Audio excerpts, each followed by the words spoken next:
Hello friend, in previous lecture we have seen a new chapter boundary layer flow or boundary layer phenomena. What actually boundary layer is we have studied in previous lecture. Boundary layer is there whenever fluid flows on any boundary, okay, because of adhesion and cohesion there is a reduction in velocity of flow. Okay, that phenomena is called boundary layer phenomena. Okay, so in previous lecture we have seen this definitions: laminar boundary layer, turbulent boundary layer, etc. Today we will see boundary layer thickness. Okay, so what actually boundary layer is, मैं आपको फिर से एक बार revise करूँगा. Suppose ये boundary है, तो जब भी फ्लूइड फ्लो होता है, सपोज हम इमेजिन करेंगे कि एक फ्लूइड फ्लो हो रहा है, तो उसका जो इस बाउंड्री का जो एडजेसेंट लेयर होता है, ये ड्यू टू एडेजन ये एक दूसरे को स्टिक करते हैं. ओके, एडेजन मतलब intermolecular attraction, okay, between different molecule. ये जो बाउंड्री है, ये बाउंड्री इस लेयर को पकड़ लेगी, स्टिक करेगी. ओके, तो इसकी वेलोसिटी बहुत, जो भी वेलोसिटी से आ रही थी उससे बहुत कम हो जाएगी. ऑलमोस्ट ये स्टिक हो जाता है, मतलब इसकी वेलोसिटी जीरो हो जाती है. ये जो एडजेसेंट लेयर है फ्लूइड का बाउंड्री के पास का, ओके, ड्यू टू एडेजन उसकी वेलोसिटी कम हो जाती है, वो एक दूसरे को स्टिक करते हैं. इस एडजेसेंट लेयर के ऊपर का जो एडजेसेंट लेयर रहता है, अब इसमें क्या होगा, ये लेयर पहला वाला लेयर दूसरे वाले लेयर को कोहेजन की वजह से स्टिक करना चाहेगा. ओके, उसकी वेलोसिटी वो फिर से रिड्यूस कर देगा, जैसे उसकी वेलोसिटी बाउंड्री ने रिड्यूस कर दी थी.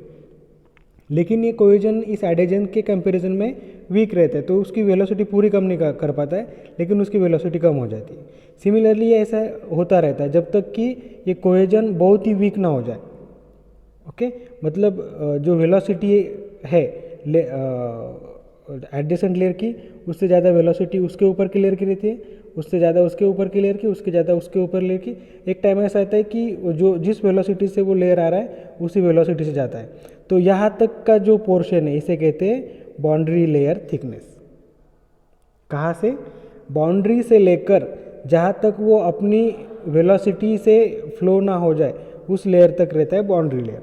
ये बीच में क्या हो रहा है आपको समझ में आ गया, बीच में के जो लेयर है उनकी वेलोसिटी उनके एक्चुअल वेलोसिटी जितनी नहीं है. क्लियर, बाउंड्री यहाँ तक है, सपोज वो यहाँ पे फ्लो हो रहे थे, यहाँ से तो सब एक ही वेलोसिटी से आएंगे, लेकिन जैसे वो बाउंड्री के पास आता है पहले वाला लेयर स्टिक हो जाएगा, दूसरे वाले लेयर की वेलोसिटी कम हो जाएगी, लेकिन पहले वाले से ज़्यादा रहेगी. दूसरा वाला पहले वाले के से उसकी वेलोसिटी ज़्यादा रहेगी. तो ये कब तक चलता रहता है, जब तक कोहेजन वीक ना हो जाए और जिस वेलोसिटी से वो लेयर आ रहा है उसी वेलोसिटी से ना आगे जाए. ओके, उसके बीच का जो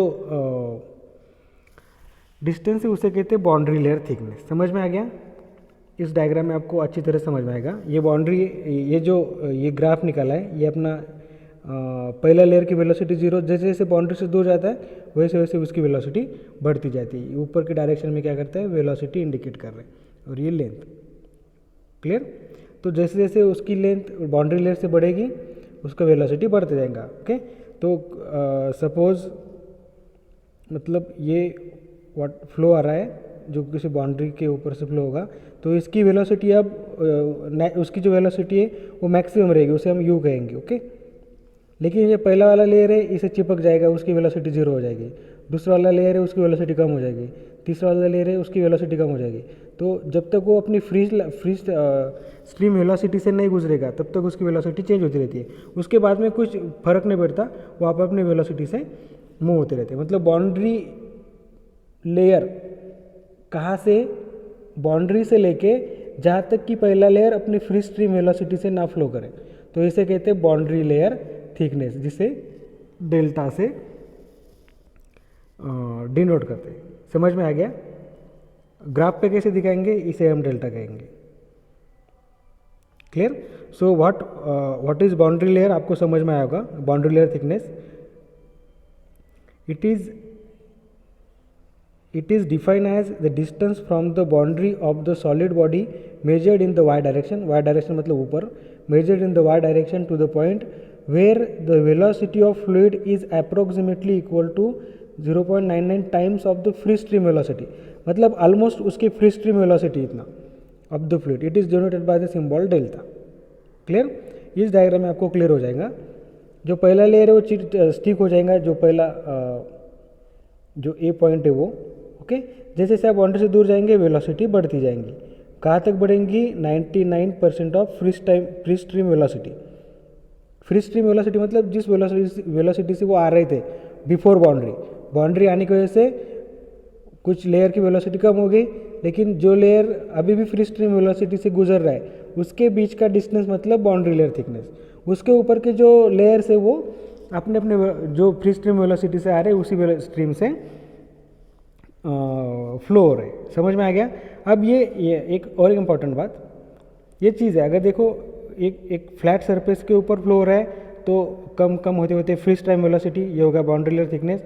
उसके ऊपर के लेयर अपने अपने वेलोसिटी से, मतलब जो भी वेलोसिटी से आ रहे वो यू वेलोसिटी से आ रहे तो यू वेलोसिटी से ट्रैवल करते। कब? जब बाउंड्री एक साइड में है। लेकिन जब पाइप में, ये बहुत इंपॉर्टेंट है, अगर जब फ्लो पाइप से हो रहा है, पाइप को ऊपर भी बाउंड्री थी नीचे भी बाउंड्री थी, तो जो यहाँ पर होगा वही ऊपर से होगा।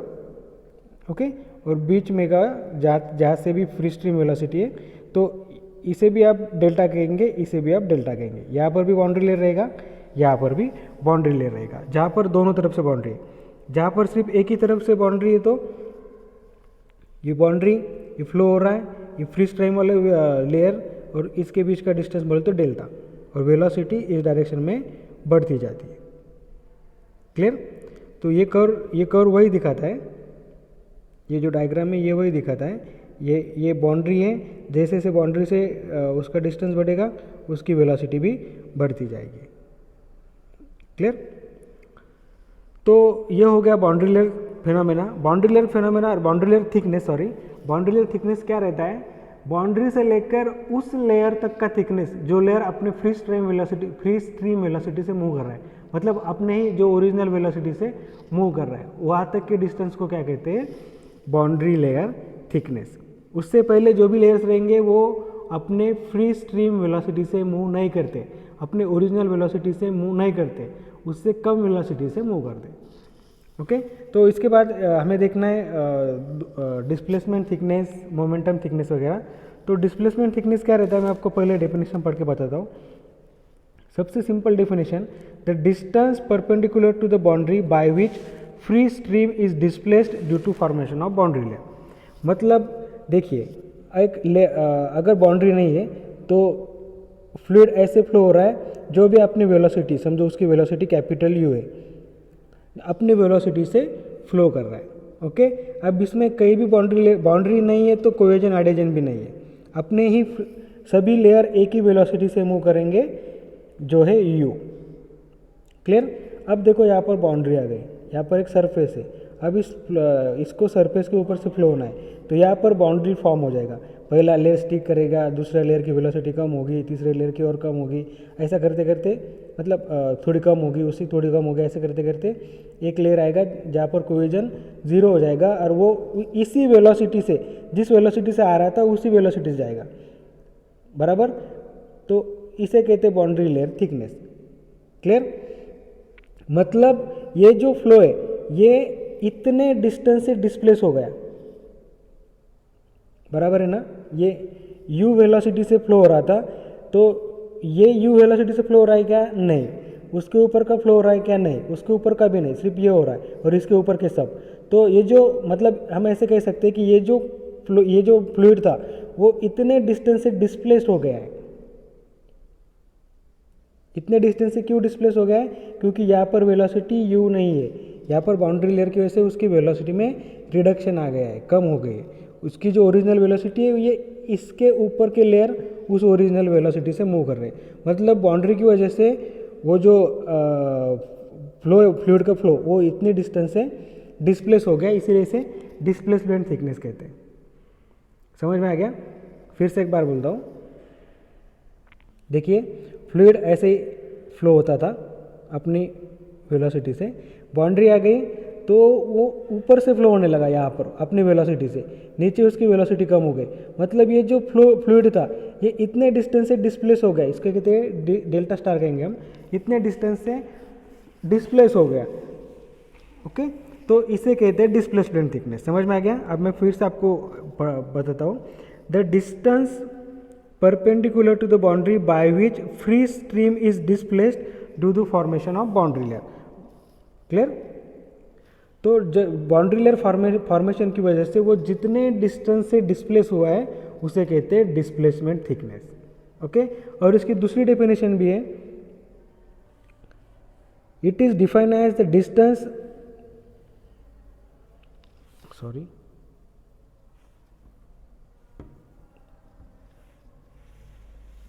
It is defined as the distance measure perpendicular to the boundary of the solid. Perpendicular मतलब ये बाउंड्री और ये perpendicular, by which the boundary should be displaced to compensate the reduction in flow rate on account of boundary layer formation. Okay, इसका meaning भी वही है। फिर से बताता हूँ मैं आपको। ये क्या है? ये फ्लो है, अपनी वेलोसिटी से आ रहा था जब बाउंड्री नहीं थी। जब बाउंड्री आ गई तो बाउंड्री लेयर तैयार हो गया। ओके, और इसके ऊपर से वो फ्लो होने लगे, तो इसकी वेलोसिटी कम हो गई। इसका मतलब क्या? उसका फ्लो रेट भी कम हो गया। अब ये जो फ्लो रेट कम हुआ है उसे कंपेंसेट करने के लिए अगर बाउंड्री को हमने नीचे शिफ्ट कर दिया, जितना भी यहाँ पर फ्लो रेट का लॉस हुआ है उसे कंपेंसेट करने के लिए बाउंड्री को जितना नीचे जाना पड़े, जितना डिस्प्लेस होना पड़े, उसे कहते हैं डिस्प्लेसमेंट थिकनेस। क्लियर? दोनों का मीनिंग सेम है जो मैंने पहले बताया। ठीक है, वो फ्लो रेट कंपेंसेट करने के लिए बाउंड्री को डिस्प्लेस कर लो, जितने डिस्टेंस से आप डिस्प्लेस करोगे उसे कहता है डिस्प्लेसमेंट थिकनेस। या फिर जितने डिस्टेंस से वो फ्लो डिस्प्लेस हुआ है उसे कहते हैं डिस्प्लेसमेंट थिकनेस। क्लियर? अब वो उसका एक्सप्रेशन हम निकालेंगे। ये बात समझ में आ गई डिस्प्लेसमेंट थिकनेस क्या है? बाउंड्री लेयर फॉर्मेशन होने की वजह से वो अपने फ्री स्ट्रीम की में वेलोसिटी से नहीं मूव हो पाते, उससे वो शिफ्ट, बाउंड्री लेयर की वजह से वो शिफ्ट हो जाते। तो जितना वो डिस्टेंस से वो शिफ्ट हो रहे उसे कहते हैं बाउंड्री लेयर थिकनेस।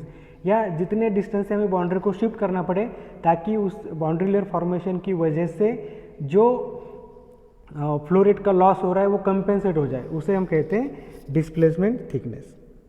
ओके, उसके लिए हम क्या करेंगे?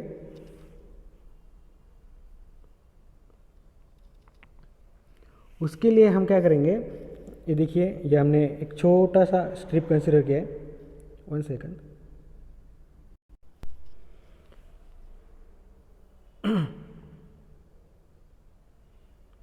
ये हो गया बाउंड्री, या बाउंड्री की जगह पे हम क्या करेंगे?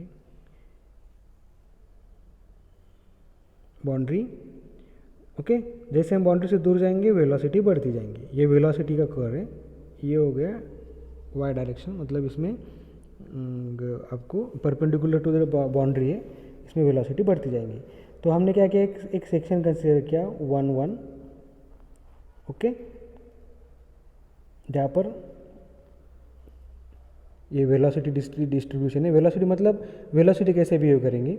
ये जो कर्व है वो बाउंड्री लेयर का है, ये वेलोसिटी इंडिकेट कर रहा है। तो यहाँ पर हमने एक छोटा सा सेक्शन कंसीडर किया जिसकी थिकनेस dy है। ओके, जिसकी जो थिकनेस है वो dy है, और ये इसकी साइज़ क्या है? जो अपने प्लेट की है। प्लेट मतलब बाउंड्री, ये हमारी बाउंड्री है।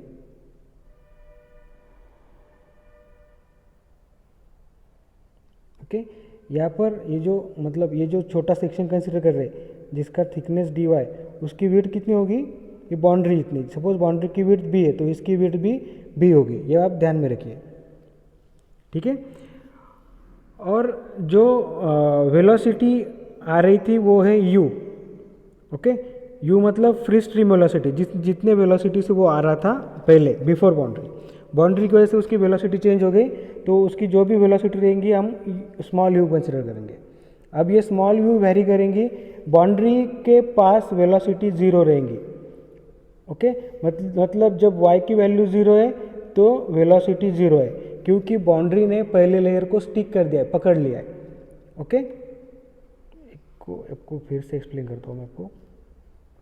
ये बाउंड्री है, बाउंड्री ने पहले लेयर को पकड़ लिया है, मतलब इसकी वेलोसिटी 0 हो गई है।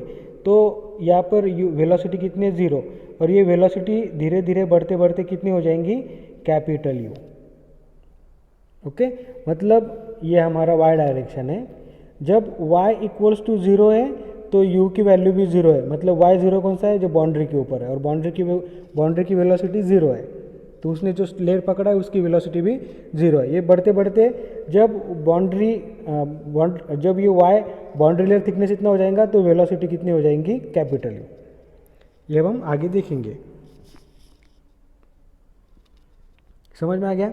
हमने क्या किया, हमने एक छोटा सा सेक्शन कंसिडर किया जिसका डिस्टेंस बाउंड्री लेयर से y है और जिसकी थिकनेस dy है और विड्थ b है।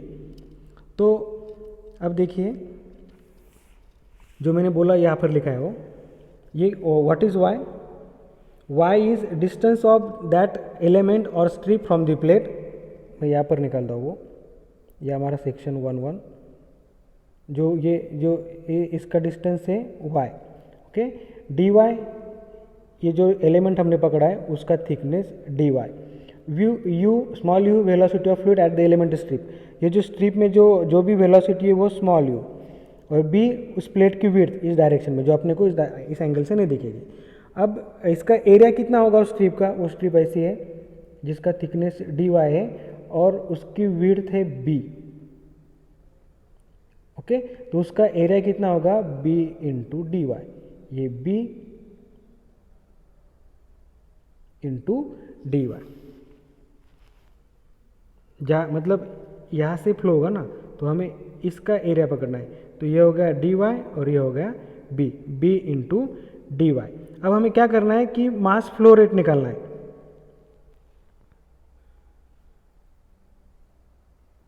इससे कितना मास फ्लो रेट फ्लो होता है। ओके, यहाँ पर हमने एरिया निकाल लिया।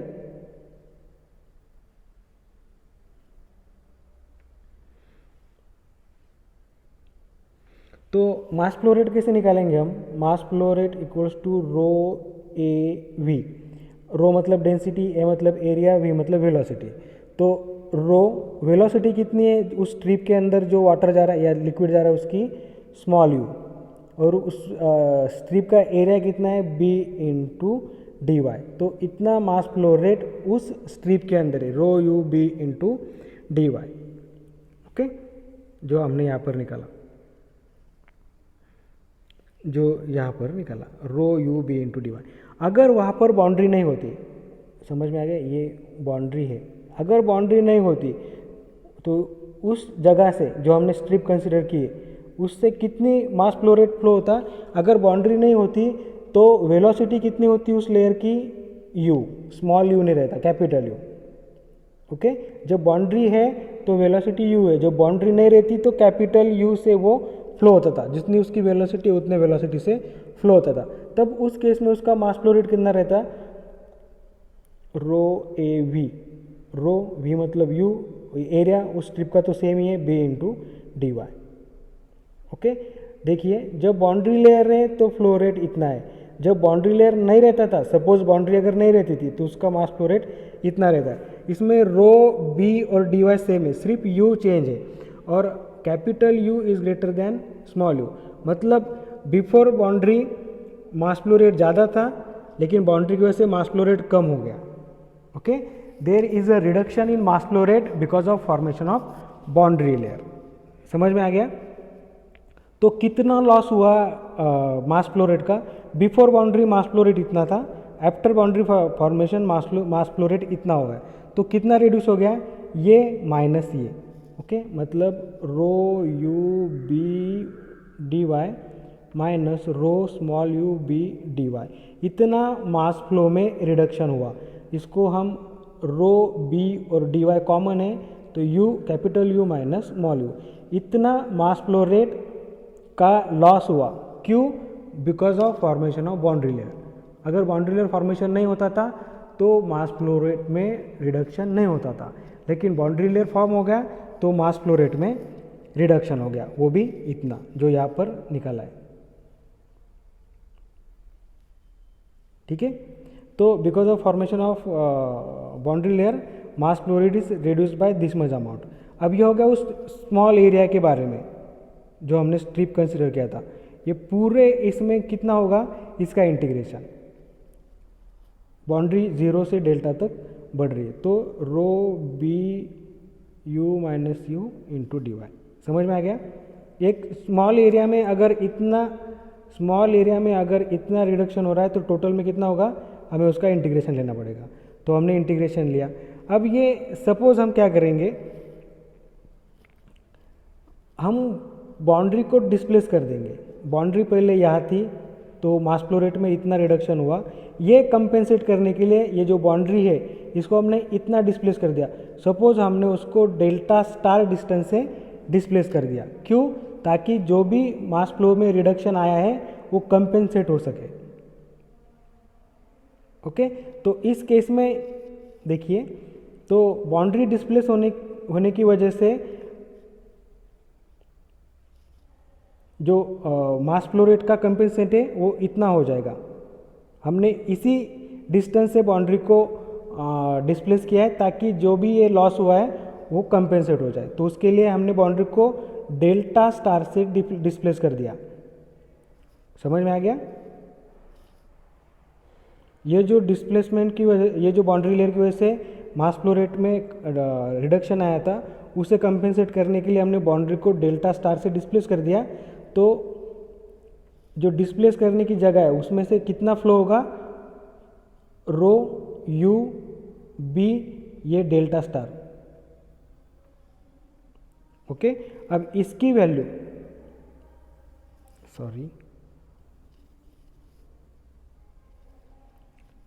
इसकी वैल्यू और इसकी वैल्यू सेम है, क्योंकि हमने डेल्टा स्टार को ऐसे डिस्टेंस से चुना है ताकि ये कंपेंसेट हो जाए। Okay, now comparing this to equation हमें क्या मिलेगा, ये equation as it is into ये इक्वेशन। तो यहाँ पर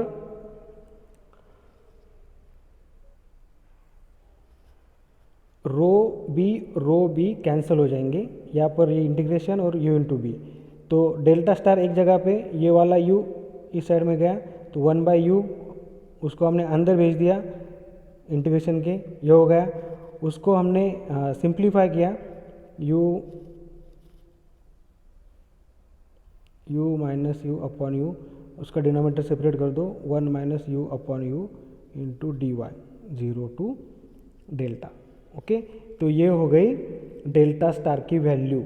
डेल्टा स्टार मतलब डिस्प्लेसमेंट थिकनेस, मतलब इतने डिस्टेंस से अगर हमने बाउंड्री को डिस्प्लेस कर दिया तो जो भी लॉस हो रहा है मास फ्लो रेट का वो कंपेंसेट हो जाए।